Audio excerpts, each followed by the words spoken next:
In this tutorial, we will complete Potentially Hazardous Biological Agents Risk Assessment Form 6A.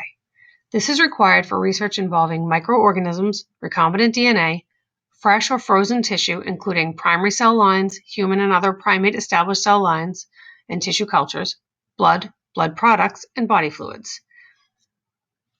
Scientific Review Committee, IACUC, and IBC approval are required before experimentation for any projects listed above. We'll begin with student's name and title of project. Dropping down, this next section should be completed by the student researcher in collaboration with the qualified scientist and designated supervisor. All the questions are applicable and must be answered.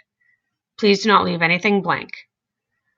The first question asks the student to identify the potentially hazardous biological agents to be used in this experiment. Include the source, quantity, and the biosafety level risk group of each microorganism. I strongly recommend that you look at the Massachusetts State Science and Engineering Fair manual. Under there, you will find on page 28 the rules for all studies involving potentially hazardous biological agents. It's extremely helpful. When question 1 is asking for the source, it could be whatever institution provided the biological agents or whatever company. The quantity could be 1 Eppendorf tube or how many milliliters. And the biosafety level risk group is also listed on page 28 of the manual. It's talking about the biosafety level, and that would either be a BSL 1 or 2. Research determined to be biosafety levels 3 or 4 are prohibited for pre-college students. Under number 2, it's asking you to describe the site of the experimentation, including the level of biological containment. So specifically here, they want to hear BSL 1 or BSL 2. In number 3, they're asking you to describe the procedures that will be used to minimize risk. Please list all personal protective equipment. That would include goggles, face shields, aprons, gloves, and the hood type, whether it's a biosafety cabinet or whether it's a fume hood. And under number 4, what final biosafety level do you recommend for this project given the risk assessment that you conducted? And again, we're only looking at biosafety level 1 or 2. Under number 5, they're asking us to describe the method of disposal of all cultured materials and other potentially hazardous biological agents.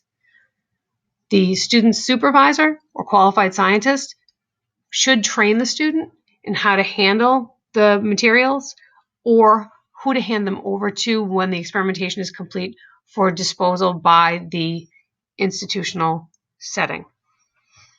At the bottom, there's a box that's to be completed by qualified scientist or designated supervisor, asking what training did the student receive for the project, and do you concur with the biosafety information and recommendation provided by the student researcher above?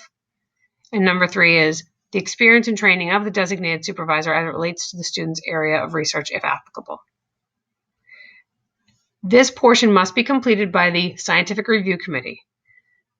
The Scientific Review Committee will approve the student's research plan and their risk level assessment and sign off on it.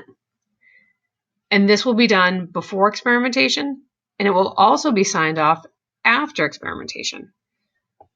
Please ensure that this form is submitted to the Boston Public Schools Science Department prior to December 18th. It must be submitted in time that it can be reviewed and approved before the student does the work.